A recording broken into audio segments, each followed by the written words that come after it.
We all know that nutrition is important for growth, development, and soccer performance. You've heard everything about the importance of omega-3 fatty acids, vitamins, and minerals, and maybe even the importance of protein for recovery. All of this is certainly valid and great points. There is, however, one oftentimes overlooked aspect to nutrition and performance. It's critical for not only performance, but also confidence as well. If you want a written version of how you better can support your kids' youth soccer journey, there's a PDF in the description below that you can download and take with you. Picture this. You're on the sidelines of a tight match. Your kid's talented.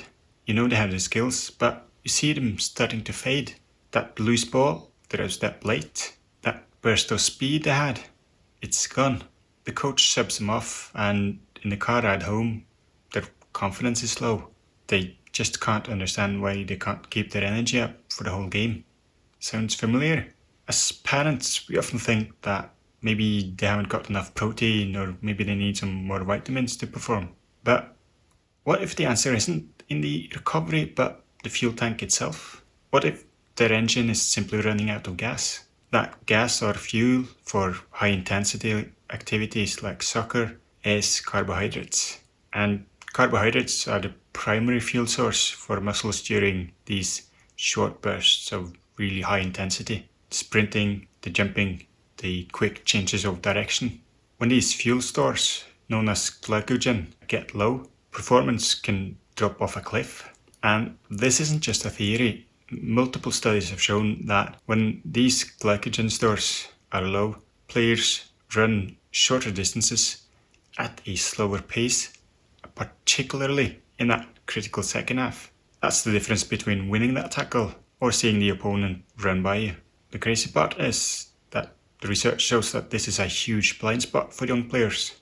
A good study of 14-year-olds to young adults show that the intake of carbohydrates were not meeting the recommended levels for meeting the energy demands. And the important part is that this diet quality actually got worse the older they got. So young adults had an even lower intake of carbohydrates than they should have. So this tells us that establishing good fueling habits early on is really important. More recently, a UEFA expert group statement made up of researchers and practitioners confirmed that daily carbohydrate needs are the same for both junior players and senior players, ranging from about 3 to about 8 kilograms per body weight, depending on the activity level and the intensity of training.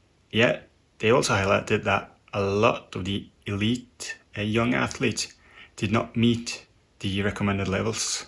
So what can we as parents do about this?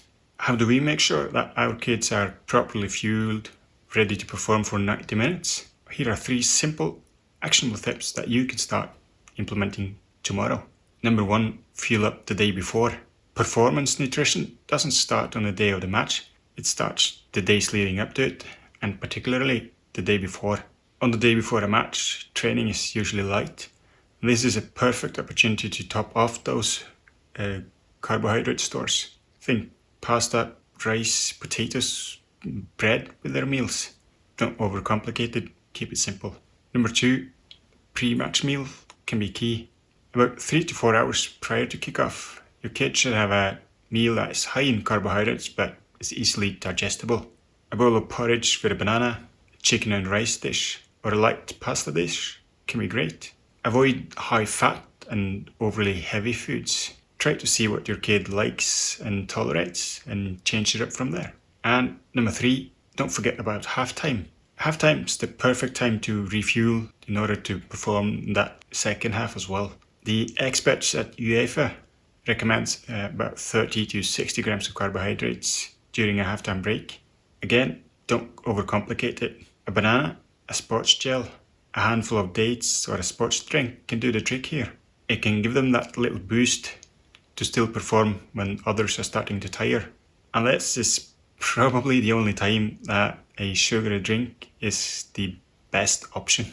By focusing on carbohydrates as the primary fuel source, you can help your athletes solve that second half slump. You can give them the energy to showcase their skills for the entire match, working wonders for their confidence as well.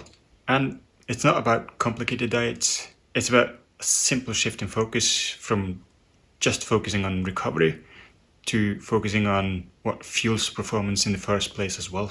If you found this helpful, hit that subscribe button. If you want more practical tips on how you best can support your young athlete, please download a free PDF that's linked to in the description below. If you have any questions or want to share your own experiences, please drop a comment below. I'll make sure to read it. Thanks for watching.